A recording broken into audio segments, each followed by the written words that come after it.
Sir प्रणाम, मैं हूं हिमांशु द्विवेदी और स्वागत है आपका हमारी खास पेशकश सार्थक संवाद में। सार्थक संवाद के तहत आज हम एक सियासी मसले पर बातचीत करने जा रहे हैं। हमारे साथ छत्तीसगढ़ के राज्यपाल सम्माननीय अनुसुईया उइके जी साथ में हैं।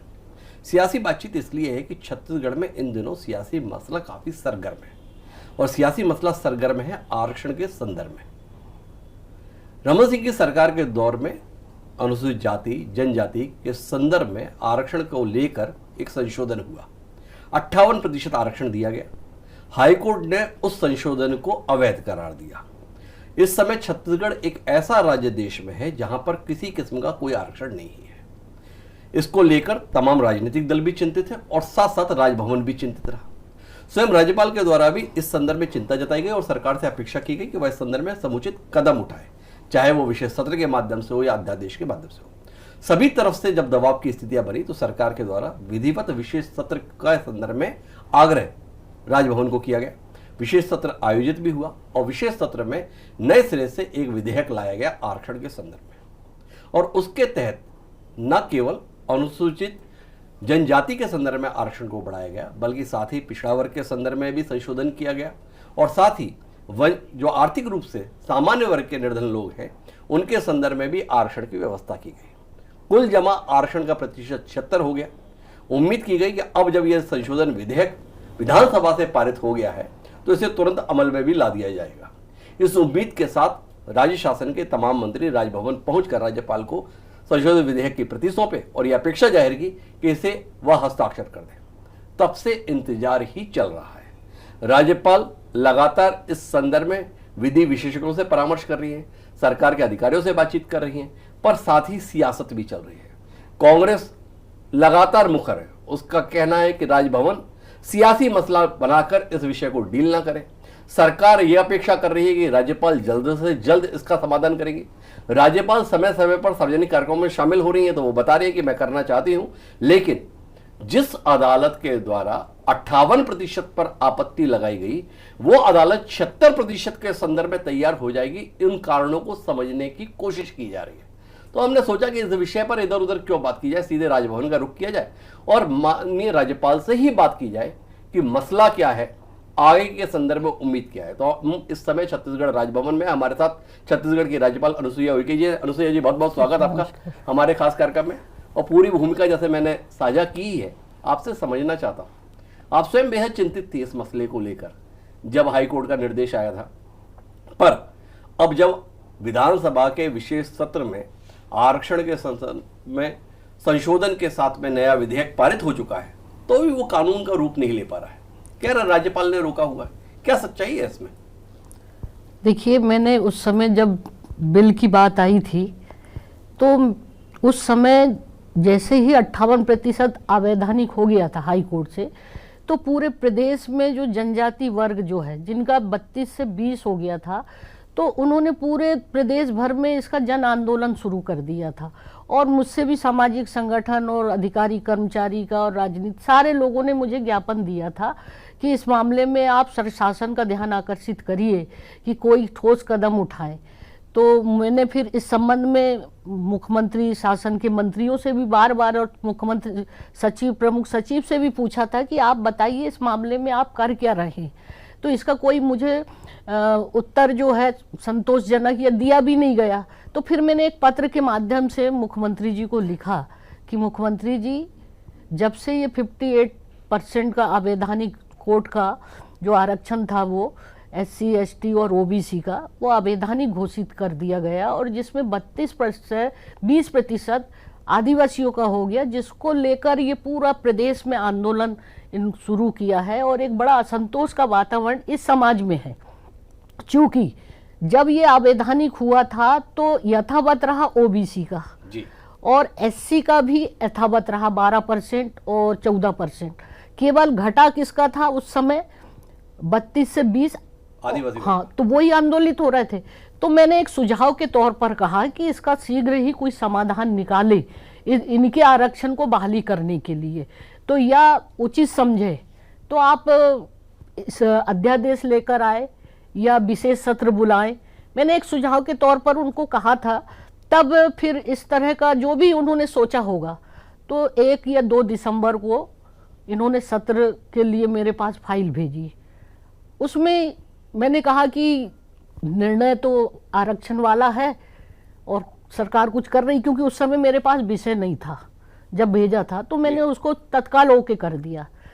फिर इसके बाद मैंने फिर क्वेश्चन मतलब यहाँ हमारे सचिवालय से एक पत्र गया कि आप ये बताएं कि इस 2 दिन के सत्र में आप कौन कौन से प्रश्न लाना चाहते हैं।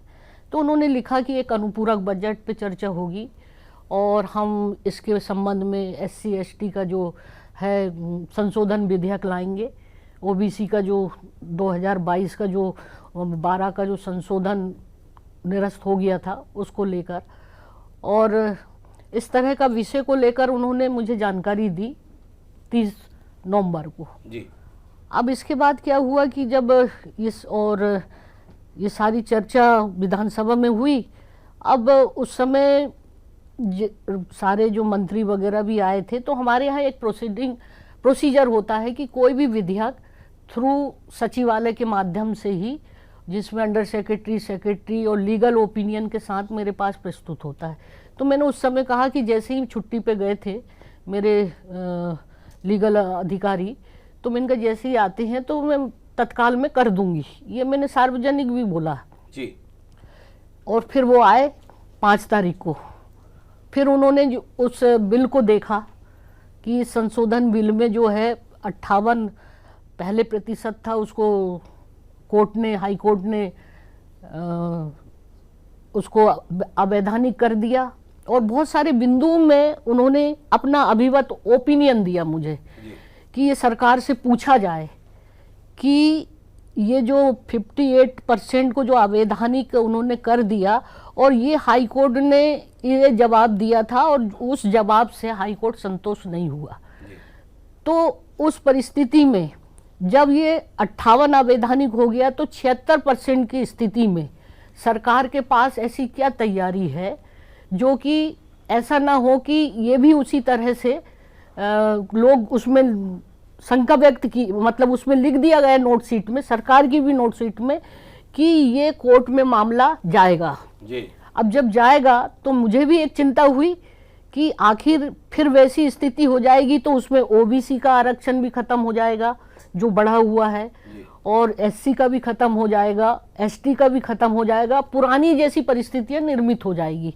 तो फिर मैंने कहा कि मैं इसको जल्दबाजी में नहीं करूंगी, पूरा सरकार को इससे जवाब मांग लूँ मैं कि आपके पास क्वांटिफाइबल जो डाटा है, इसको किस आधार पर ये डाटा तैयार किया गया है, कृपया मुझे अवगत कराएं। मैंने सेक्रेटरी और अंडर सेक्रेटरी पर कमलप्रीत सिंह जी को बुलाई थी और आपके कुंजाम जी को, तो मैंने पूरी जानकारी ली और मुझे ये उपलब्ध करा दें।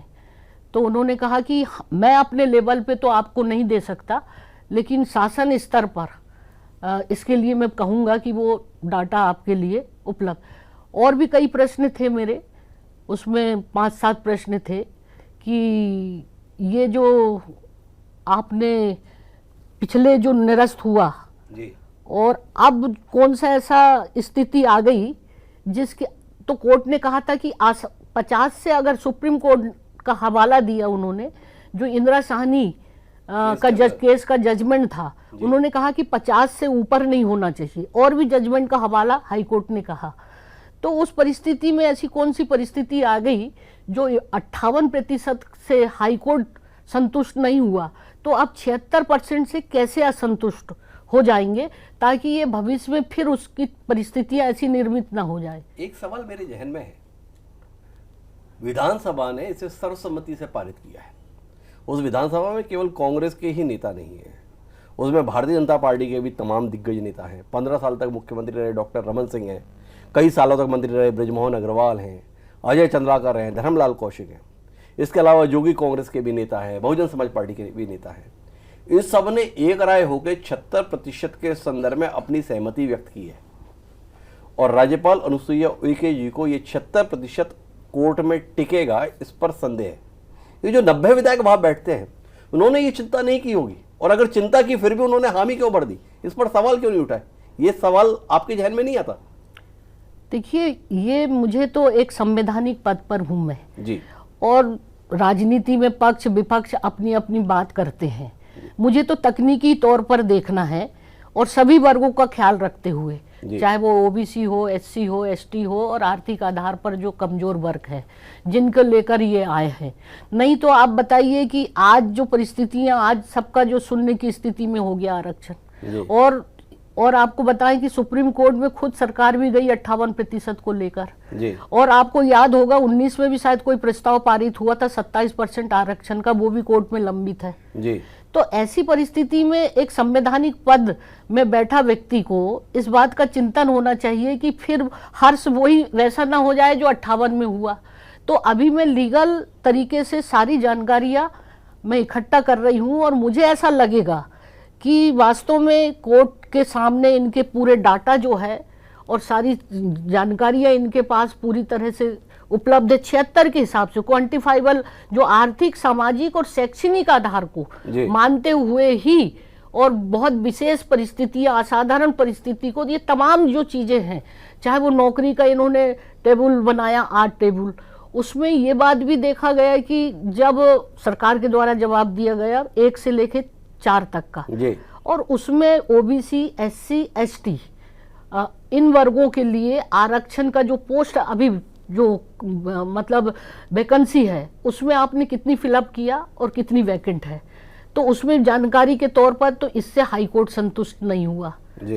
कि ये केवल कमजोर वर्ग के जो लोग हैं एससी एसटी के लिए बताए, तो जिसके कारण बोले नहीं भरा, मतलब जो भी है शिक्षा के क्षेत्र में जैसी बहुत सारी उसकी डिटेल जानकारी, तो उससे कोर्ट ने इनकार कर दिया, हम इसको नहीं मानते। तो और भी ऐसे कुछ प्रश्न किया उन्होंने, तो जिसका जवाब 58 के लिए मैंने पूछा कि आप 58 के लिए जो है आपके पास क्या डाटा है जी, जो उसको भी बहाली करने की दिशा में, और 76 को लेकर। तो आज सामने प्रश्न ये उठता है कि आज मैं अगर साइन कर दूं जी, कल कोर्ट में जाना ही मामला, कल कोर्ट से स्टे तो हो जाएगा जी। तो ऐसी परिस्थिति में कि हम सरकार से ये मेरे को समझना और जानकारी लेना कि आगे तैयारी आपकी कैसी है, कि ये कोर्ट में मामला अगर जाएगा तो आपके पास पुख्ता सारे डॉक्यूमेंट्स क्या है जी।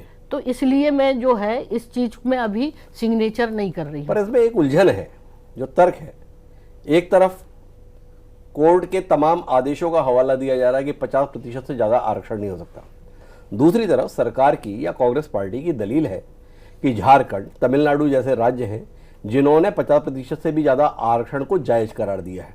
तो जब ये राज्य अपने यहाँ पर 50% से ऊपर आरक्षण देने में सफल हो सकते हैं, तो छत्तीसगढ़ की कोशिशों को क्यों नहीं स्वीकार किया जाएगा? देखिए, झारखंड में तो उन्होंने अनुच्छेद 9 के लिए संकल्प पारित किया है, अभी वहां लागू नहीं है। तमिलनाडु, कर्नाटक और महाराष्ट्र में जी। आपका तमिलनाडु में 69 है जी, और 61 शायद कर्नाटक में है, और 58 महाराष्ट्र में है जी। तो अब वो तमाम सारी चीजों को उन्होंने आधार बताया होगा जी, जो शंका कर सकते हैं 50 से ऊपर, लेकिन उसके लिए जो गाइडलाइन है जी, कि वो परिस्थितियां, असाधारण परिस्थितियां क्या है, आर्थिक, सामाजिक, शैक्षणिक, क्योंकि आदिवासियों का जहां तक डाटा है वो तो एक जाति आधार पर उनको माना गया, और उसके साथ साथ फिर आर्थिक पिछड़ापन भी माना गया। जहां तक पिछड़ापन का भी जो आरक्षण का मापदंड है उसमें भी आर्थिक, सामाजिक, शैक्षणिक सभी पहलुओं को देखकर, और मालूम है आपको इसमें तमिलनाडु में रिटायर्ड जज की एक कमेटी बनी थी, आयोग जी, और उन्होंने सारे वर्गों को का आर्थिक, सामाजिक, शैक्षणिक को बड़े विस्तार से उन्होंने ये रिपोर्ट बनाई थी, और जिसके आधार पर मतलब मामला जो है और उसको अनुच्छेद 9 में शामिल किया गया। तो जिसमें कोर्ट में चैलेंज नहीं दे सकते जब तक अनुच्छेद 9 में अगर पार्लियामेंट में, तो इसलिए भी वो वहां पर कोर्ट का मामला नहीं उठा। अब यहाँ पर चूंकि कोर्ट का मामला है, अनुच्छेद 9 में नहीं है, इन्होंने संकल्प प्रस्तुत किया है, तो अब संकल्प जब तक पार्लियामेंट में पास नहीं होगा इनका जो उस चीज के लिए लाने के लिए, तो आज तो मतलब एक प्रकार से प्रश्न चिन्ह यहाँ पर 58 का ही अवैधानिक हो गया जी। तो मैंने ये भी जानना चाहे कि क्या राज्य सरकार के द्वारा ऐसा कोई आयोग जो एससी के लिए, एसटी के लिए और जनरल जी के लिए जो है ऐसा आयोग के द्वारा सर्वे किया गया, कोई आंकड़े होंगे या डाटा तो वो बताए। साथ ही जो क्वांटिफाइबल जो डाटा है उसमें क्या आधार आपने रखकर और ये जो आरक्षण 58 से 76 किया है, तो वो मेरा अपना प्रश्न चिन्ह है। दूसरी बात है, एक बात और कहना चाहूंगी कि बहुत सारे लोगों को बड़ी आशंका है कि मैं ये भी आपके माध्यम से क्लियर करना चाहती हूँ कि मैं आदिवासी के ही मतलब आरक्षण बढ़ाने की बात कही। मैंने आदिवासी का उस परिप्रेक्ष्य में कहा था जब प्रदेश में उनका ज्ञापन आंदोलन और जो कुछ चल रहा था 58 को लेकर, 58 को लेकर, जहां पर उनका 32 से 20 हो गया था और दूसरे वर्गों का यथावत है। तो मैंने एक सुझाव के तौर पर कहा था कि इसका समाधान करो। अगर ये विशेष सत्र या उसके द्वारा भी अगर इसको बढ़ाया जा सकता है ताकि ये आक्रोश को शांत किया जा सके, इनको संतुष्ट किया जा सके, क्योंकि एससी का यथावत था, एसटी का भी, ओबीसी का भी यथावत था, उसमें कहीं किसी तरह का कोई विवाद नहीं था और न किसी ने मुझे ज्ञापन नहीं दिया था। तो मैंने जो अवैधानिक 58 का जो आरक्षण था उसको अवैधानिक हाईकोर्ट ने किया था, उसी परिप्रेक्ष्य में ये एक आक्रोश प्रदेश में आ गया था। एक सवाल मेरे जहन में आता है, हमारे यहाँ 58 से पहले जो आरक्षण की व्यवस्था थी उसमें 20% आरक्षण आदिवासियों के लिए था, 14% आरक्षण पिछड़ों के संदर्भ में था और 12% आरक्षण अनुसूचित जाति के संदर्भ में था। कुल 46% आरक्षण था, संवैधानिक दायरे में था, जो सुप्रीम कोर्ट की गाइडलाइंस उसके अनुसार था। अब 20 से बढ़ाकर 32 किया, इसलिए 58 हुआ और उस दायरे से बाहर चला गया।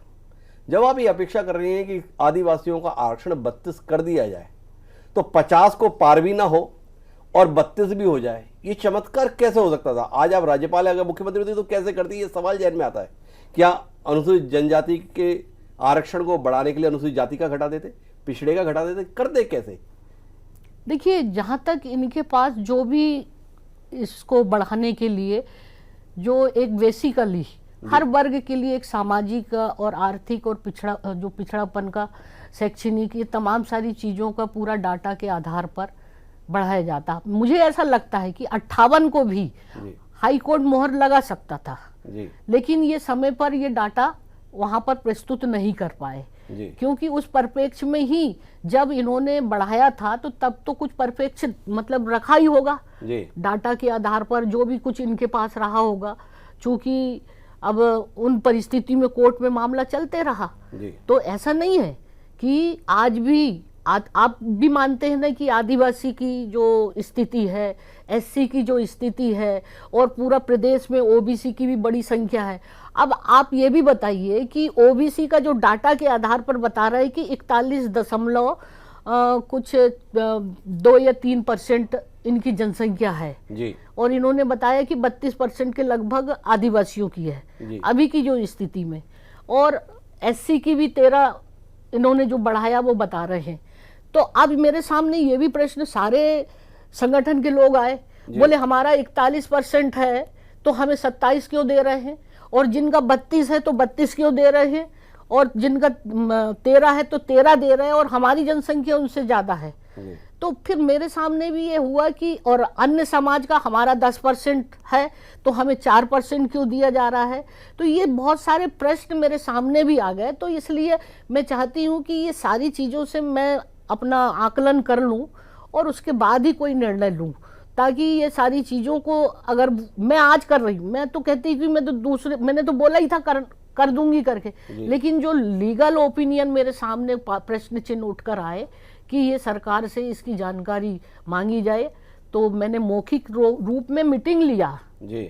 और मैंने कहा, और मैंने सार्वजनिक तौर पर भी ये बात को रखी, और आदिवासी समाज की मीटिंग में गई थी, वहाँ पर भी मैंने उनको बताया कि आखिर मैं इसको क्यों रोक रही हूँ। मुझे चिंता सभी वर्ग की है, केवल ऐसा नहीं है मेरे लिए, तो पूरा प्रदेश में, चाहे सामान्य वर्ग हो, चाहे ओबीसी हो, चाहे एससी का हो या एसटी का हो, आखिर उनके भविष्य का सवाल उठता है ना।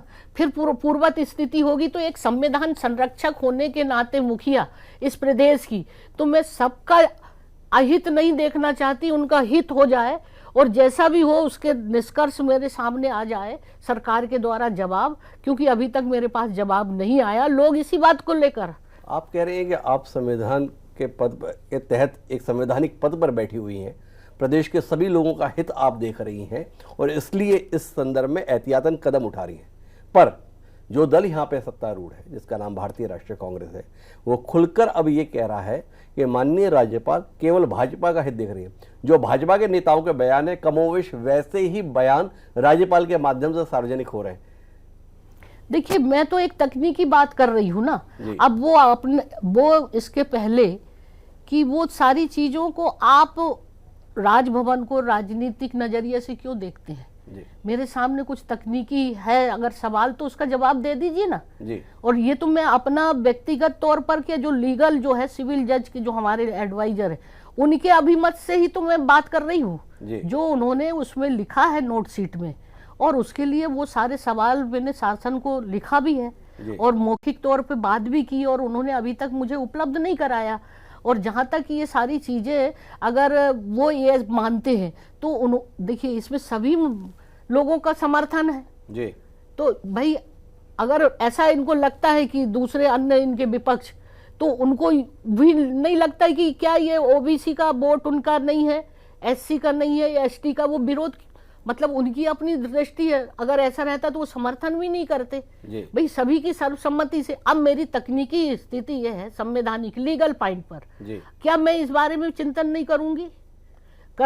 लेट जो हो रहा है क्योंकि उनका जवाब अभी तक मुझे प्राप्त नहीं हुआ। आप क्वांटिफाइबल डाटा आपको जो है मुझे उपलब्ध कराना चाहिए था। मैं आंख बंद कर और कोई भी चीज परिस्थिति आ जाएगी तो मैं क्यों वो कर दूं? एक सवाल मेरे जहन में आता है, इतना संवेदनशील मसला है, सारे राजनीतिक दल इस विषय पर लगातार अपनी बात रख रहे हैं, प्रदेश की राज्यपाल भी लगातार इस संदर्भ में लोगों से मुलाकात भी कर रही है, विधि विशेषज्ञों से परामर्श भी कर रही है। आपकी सरकार है, अभी तक खबर आई नहीं कि राज्यपाल और मुख्यमंत्री परस्पर बैठकर किसी निदान के संदर्भ में बात कर रहे हैं। वाकई आप लोग गंभीर हैं? बहुत सारी चीजें ऐसी तकनीकी जो है जिसको मेरे को जानना बहुत जरूरी है, और अच्छा होता, मैं आपके माध्यम से कहना चाहती हूँ, इसमें किसी भी तरह से राजनीति नहीं होनी चाहिए, बल्कि अगर सबका आप सभी दल सभी वर्ग का अगर हित चाहते हैं तो इस समस्या का समाधान करने की दिशा में मेरे पास आकर बैठकर और ये सुझाव देते, ये बहुत सारी चीजें होती कि तो भी मुझे कल को अगर कोई स्थिति हो जाए तो ये तमाम चीजें तो ये तो आप अपनी राजनीति करते रहिए, लेकिन उनका तो अहित हो जाएगा जो अभी झेल रहे हैं। तो ये मेरा अभी चिंता का विषय है। राज्य शासन के तमाम मंत्री सत्र के बाद आपसे मुलाकात के लिए आए थे, विधेयक की प्रति आपको भेंट करने के लिए आए थे। ये एक लंबे समय से इंतजार चल रहा है, भारी स्तर पर तो बयान आ रहे हैं, पर क्या मंत्रियों के स्तर पर आपसे पुनः मुलाकात की गई है? क्या हस्ताक्षर के संदर्भ में कोई आग्रह किया? हाँ, नहीं, अमरजीत भगत जी आए थे और उनके साथ करीब 20-25 लोग आए थे जी। और उन्होंने कहा कि जल्दी से जल्दी इसमें आप साइन कर दीजिए ताकि सारी पदोन्नति, ये तो मैंने भी चिंता व्यक्त की थी पत्र के माध्यम से कि सारी पदोन्नतियाँ और रिक्त जो है नौकरियों की सारी चीज़ें रुक गई है और इस पर कुछ उपाय सोचिए जो परिस्थिति 58 के। अब इन्होंने क्या हुआ कि 58 का मेरी बात हुई थी, हालांकि सुझाव के तौर पर। अब चूंकि 58 की बात है और 76 हो गया, तो आप सोचिए कि इन चीजों में जब 58 अवैधानिक है तो 76 की क्या परिस्थिति आएगी? आप खुद चिंतन करिए ना। तो मैंने यही कहा कि मैं जल्दी इस चीज को मैं देख रही हूँ और जो हो सकता है आगे कोई इस तरह की अड़चन या बाधा ना आए तो उसको कानूनी और जो विशेषज्ञ है सबसे भी सलाह ले रही हूँ। तो आपकी ये चिंतन, मनन और विचार की प्रक्रिया राज्य के स्तर पर ही सीमित है या दिल्ली भी आप कोई बातचीत कर रहे हैं?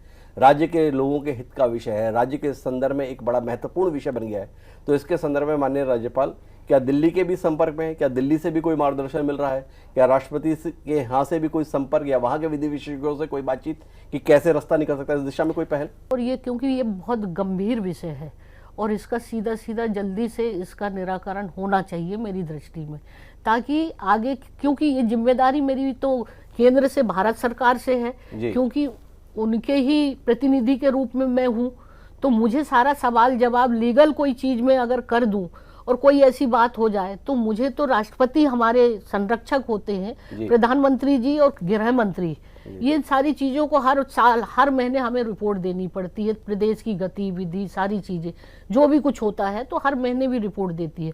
क्योंकि ये मामला इतना उलझा हुआ है, जो 58 से 76 हो गया, तो ऐसी परिस्थिति में मैं चाहूँगी कि इन सारे लोगों से मार्गदर्शन लूँ जी, ताकि इसका समाधान कर सकूँ इस प्रदेश के सभी वर्गों के लिए।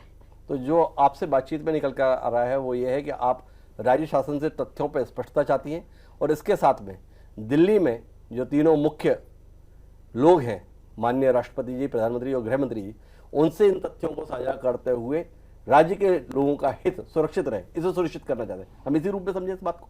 बिल्कुल, कि मतलब जो भी होगा ना, चूंकि मामला कोर्ट का मामला है, सुप्रीम कोर्ट में भी गया है जी, ये सारा। कोई विधेयक जब कोई कोर्ट में नहीं रहता, मामला उलझा हुआ ना, तो उसके लिए कोई दिक्कत नहीं होती है। या सेंटर के विधेयक को अगर राज्य सरकार उसको कंट्रोवर्सी हो जाए तो उसमें लीगल ओपिनियन के आधार पर उस पर निर्णय लिया जा सकता। चूंकि 58 का भी मामला कोर्ट में है जी, और सुप्रीम कोर्ट में भी गया है, तो आप सोचिए कि इन चीजों के बाद इसका क्या असर पड़ेगा। पर राज्य शासन ने तो एक कोशिश और भी की कि कोर्ट कचहरी के चक्कर में ये विधेयक पड़े नहीं और संसद से इसको पारित करा लिया जाए, इसलिए एक संकल्प अनुच्छेद 9 के तहत पारित कराने का संसद के संदर्भ में इसकी भी कोशिश हुई, जिसका भाजपा ने बहिष्कार भी किया था वहां पर। तो क्या वो रास्ता सुनिश्चित कर पाएगा?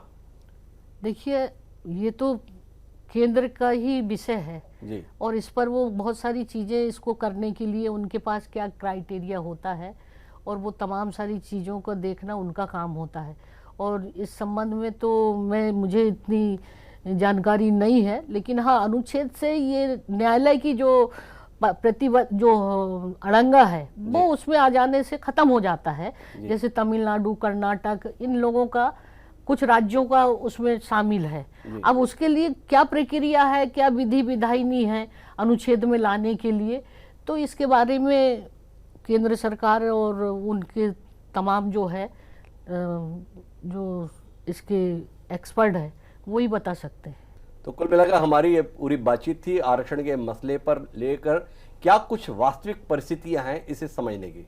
तो हमारे साथ माननीय राज्यपाल ये बता रही हैं कि अदालत में एक बार फिर यह विधेयक कहीं अटक ना जाए और राज्य के तमाम निवासी जो आरक्षण से अभी वंचित हैं आगे भी वंचित ना रह जाएं, इसको वह सुनिश्चित करना चाहती है। इसके लिए राज्य शासन से कुछ बिंदुओं पर उन्होंने स्पष्टता चाहिए और स्पष्टता का वह इंतजार कर रही है। स्पष्टता मिलने के साथ ही शीर्ष स्तर पर विचार करके इसके संदर्भ में फैसला लिया जाएगा। उम्मीद करते हैं कि राज्य शासन के स्तर पर और राजभवन के स्तर पर इस मसले पर एक राय होकर उस नतीजे पर पहुंचा जाएगा जिसमें राज्य के निवासियों का हित हो। आपका बहुत बहुत धन्यवाद इस नाजुक मसले की चर्चा का हिस्सा बनने के लिए। दोस्तों, आज के सार्थक संवाद में इतना ही। फिर जल्द मुलाकात होगी किसी नई शख्सियत से, किसी नए विषय के साथ। मुझे दीजिए इजाजत। सादा प्रणाम।